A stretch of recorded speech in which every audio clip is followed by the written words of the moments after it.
Hi friends, welcome back to our channel. Friends, మన channel cricket సంబంధించిన ప్రతి చిన్న అప్డేట్ మన ఛానల్ రెగ్యులర్గా వస్తుంటాయి. ఇంకా మన ఛానల్ని సబ్స్క్రైబ్ చేసుకోకపోతే ఫ్రెండ్స్ వెంటనే సబ్స్క్రైబ్ చేసుకోండి అండ్ పక్కన బ్లెక్ని యాక్టివేట్ చేసుకోండి.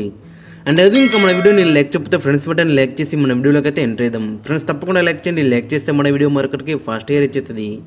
ఇండియా వర్సెస్ జింబాబ్వే సిరీస్ని అయితే మన టీం ఇండియా కైవసం చేసుకుంది. ఇక ఈ ఫోర్త్ మ్యాచ్లో అక్కడ 10 వికెట్ల తేడాతో అయితే గెలిచింది. గెలిచినప్పుడు కూడా అక్కడ మరి జేఎస్ఎల్ సెంచరీ అయితే మిస్ చేసిందని చెప్పుకోవచ్చు. అక్కడ శుభ్మన్ గిల్ సోషల్ మీడియాలో మాత్రం చాలా ట్రోల్ అయితే అవుతుంది. అక్కడ శుభ్మన్ గిల్ లాస్ట్ మ్యాచ్లో అక్కడ మరి అభిషేక్ శర్మ సెంచరీ కొట్టిన ప్లేయర్ని అక్కడ నెంబర్ 3కి అయితే షిఫ్ట్ చేసిండు. ఇక ఈ మ్యాచ్లో అక్కడ జేఎస్ఎల్ సెంచరీని అయితే మిస్ చేసిండు అక్కడ శుభ్మన్ గిల్. అక్కడ జేఎస్ఎల్ అక్కడ 83 ఉన్నప్పుడు టీమిండియాకి కావాల్సిన జస్ట్ 23 రన్స్ మాత్రమే. అక్కడ ఆ ఓవర్లో ఆల్రెడీ అక్కడ శుభ్మన్ గిల్ హాఫ్ సెంచరీ అయితే కంప్లీట్ చేసుకున్నాడు. ఆ ఓవర్లో అయితే జేఎస్ఎల్కి అయితే ఛాన్స్ అయితే రాలేదు, స్ట్రైక్ అయితే ఇవ్వలేడు అక్కడ. మరి అదే కాకుండా అక్కడ మరి లాస్ట్లో అక్కడ 6 అయితే కొట్టిండు. మరి దాంతో అక్కడ జేఎస్ఎల్ సెంచరీ అయితే మిస్ అయిందని చెప్పుకోవచ్చు.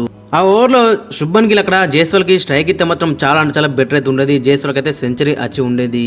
ఫ్రెండ్స్, మరి మీకు ఒపీనియన్ అయితే కింద కామెంట్స్లో అయితే మెన్షన్ చేయండి. మరి అక్కడ జేఎస్ఎల్ గిట్ట స్ట్రైక్ ఇస్తే మరి జేఎస్ఎల్ సెంచరీ చేసేవాడా లేదా అనేది ఖచ్చితంగా మీరు కింద కామెంట్స్లో అయితే మెన్షన్ చేయండి. ఇక ఈ మ్యాచ్ వేసినాకైతే మరి అక్కడ ఫస్ట్ బ్యాటింగ్ వేసి జింబాబ్వే 150 రన్ అయితే కొట్టింది 7 వికెట్ల నష్టానికి 20 ఓవర్లలో. ఇక అక్కడ మనం చూసుకుంటే బ్యాటింగ్లో మధువీర 25 కొట్టిండు, 24 బాల్లో 4 ఫోర్లు కొట్టిండు. టీ మరుమనే 32 కొట్టిండు. ఇద్దరు ఓపెనర్స్ కూడా మంచిగా రాణించిండు. ఇక లాస్ట్లో సికిందర్ రాజా కూడా మరి లాస్ట్ అక్కడ 46 అయితే కొట్టిండు 25 బాల్లో 2 ఫోర్లు 3 సిక్స్లు 164 స్ట్రైక్ రేట్తో. ఆల్మోస్ట్ అక్కడ మరి అభిషేక్ శర్మ అయితే వికెట్ తీసిండు. అక్కడ రుతురాజ్ గైక్వాడ్ అయితే క్యాచ్ అయితే మిస్ చేసిందని చెప్పుకోవచ్చు. లేదంటే ఇంకా వీళ్ళైతే తక్కువనే స్కోర్ చేసేవాళ్ళు. ఇక మన బౌలర్స్ విషయానికి అయితే మరి అక్కడ ఇనిషియల్గా ఇద్దరు పేసర్లు కూడా ఇబ్బంది అయితే పడ్డారని చెప్పుకోవచ్చు. అక్కడ ఖలీల్ అహ్మద్ అండ్ తుషార్ దేశపాండే ఇద్దరు కూడా టూ మెనీ రన్స్కి అయితే వెళ్ళాలని చెప్పుకోవచ్చు. ఇక లాస్ట్లో వాళ్ళిద్దరికి అక్కడ వికెట్స్ అయితే లభించినాయి. ఇక అక్కడ తుషార్ దేశపాండే 3 ఓవర్లు వేసి 30 రన్లు ఇచ్చి 1 వికెట్ అయితే తీసుకున్నాడు లాస్ట్లో. ఇక ఖలీల్ అహ్మద్ కూడా లాస్ట్ ఓవర్లో 2 వికెట్లు అయితే తీసుకున్నాడు. 4 ఓవర్లు వేసి 32 రన్లు ఇచ్చిండు, 2 వికెట్లు అయితే తీసిండు. ఇద్దరు కూడా ఎక్స్పెన్సివ్ అయితే ప్రూవ్ అయ్యాలని చెప్పుకోవచ్చు. ముఖ్యంగా తుషార్ దేశపాండే ఓవర్కి అయితే 10 ఇచ్చిండు. ఇక రవి బిష్ణోయ్ కూడా మనకు 4 ఓవర్లు వేసిండు, 22 రన్లు ఇచ్చిండు, 5.5 ఎకనమీతో. ఎకనమికల్ వేసినప్పుడు కూడా వికెట్లు అయితే రాలేవు. బ్యాక్ టు బ్యాక్ మ్యాచెస్లో మనకడ వికెట్లెస్గా మనకైతే కనబడ్డాడు.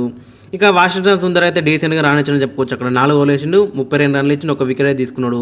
ఇక అభిషేక్ శర్మ 3 ఓవర్లు వేసిండు, 20 రన్లు ఇచ్చిండు, 1 వికెట్ అయితే తీసుకున్నాడు, 6.7 ఎకనమీతో. ఈ మ్యాచ్లో మాత్రం చాలా బెటర్ బౌలింగ్ అయితే మనకు కనబడేది ఇతని దగ్గర నుంచి అయితే. ఇంకొక ఓవర్ కంటిన్యూ అయితే మాత్రం చాలా బెటర్ అయితే ఉండేది. అండ్ ఆల్మోస్ట్ ఇంకొక వికెట్ కూడా ఇతనికైతే వచ్చి ఉండేది అక్కడ సికిందర్ రాజాది. బట్ అదైతే క్యాచ్ అయితే డ్రాప్ అయిందని చెప్పుకోవచ్చు.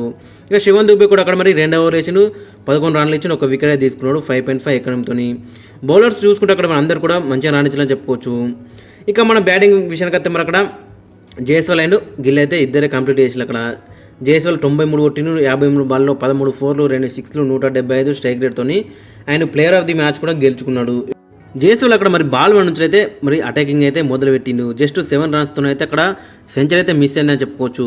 మరి నెక్స్ట్ మ్యాచ్లో ఆ సెంచరీ అయితే మాత్రం చాలా బెటర్ అయితే ఉంటుంది. ఇక మరోవైపు శుభ్మన్ గిల్ 58 అయితే కొట్టిండు 39 బాల్లో 6 ఫోర్లు, 2 సిక్స్లు, 148 స్ట్రైక్ రేట్తో. అక్కడ మనం స్ట్రైక్ రేట్ కంపేర్ చేసుకుంటే మరి అక్కడ JSL and Shubman Gill JSL అయితే మరి బాల్ నుంచి అయితే అటాకింగ్ మొదలుపెట్టిండు. బట్ శుభ్మన్ గిల్ 50 వచ్చిన తర్వాత 1 6 కొట్టింది, దాంతో స్ట్రైక్ రేట్ అయితే ఇంప్రూవ్ అయిందని చెప్పుకోవచ్చు. అక్కడ ఆ ఓవర్లో మరి శుభ్మన్ గిల్ జేఎస్ఎల్ గిట్ట స్ట్రైక్ ఇస్తే జేఎస్ఎల్ కూడా అక్కడ సెంచరీ అయితే అయ్యేది. అక్కడ ఆల్మోస్ట్ అక్కడ శుభ్మన్ గిల్ హాఫ్ సెంచరీ అయింది. హాఫ్ సెంచరీ అయినాక 6 అయితే కొట్టిండు. ఆ 6 కొట్టకుండా జేఎస్ఎల్ గిట్ట స్ట్రైక్ ఇస్తే మాత్రం అక్కడ ఖచ్చితంగా జేఎస్ఎల్ సెంచరీ చేసి ఉండేవాడు. ఇక ఓవరాల్గా చూసుకుంటే మరి ఈ సిరీస్ అయితే మనలోకి అయితే గెలిచిల్లు. అందరు కూడా ఛాన్స్ అయితే వచ్చిందని చెప్పుకోవచ్చు. అక్కడ రియాన్ పరాగ్ ఒక మ్యాచ్ ఛాన్స్ వచ్చింది, ఒక మ్యాచ్లో బ్యాటింగ్ అవకాశం రాలేదు. ఇక ధ్రువ్ జురేల్ కూడా 2 మ్యాచ్లు వచ్చినాయని అతనైతే యూజ్ చేసుకోలేకపోయాడు. ఇక ఓవరాల్గా చూసుకుంటే మరి అందరి దగ్గర నుంచి కూడా డీసెంట్ కాంట్రిబ్యూషన్ అయితే మనకు కనిపించింది. ఇక ఈ మ్యాచ్లో మనం చూసుకుంటే అభిషేక్ శర్మ దగ్గర నుంచి కూడా వికెట్ అయితే వచ్చింది, శివన్ దుబే కూడా వికెట్ తీసిండు. ఇక ఓవరాల్గా చూసుకుంటే మరి అందరి దగ్గర నుంచి కూడా కాంట్రిబ్యూషన్ వచ్చిందని చెప్పుకోవచ్చు. అండ్ సిరీస్ కూడా గెలిచిలని చెప్పుకోవచ్చు. మరి నెక్స్ట్ మ్యాచ్ ఏమైనా ఎక్స్పెరిమెంట్లు ఏమైనా చేస్తారనేది చూడాలి. ఫ్రెండ్స్, మరి మీకు ఒపీనియన్ అయితే కింద కామెంట్స్లో అయితే మెన్షన్ చేయండి.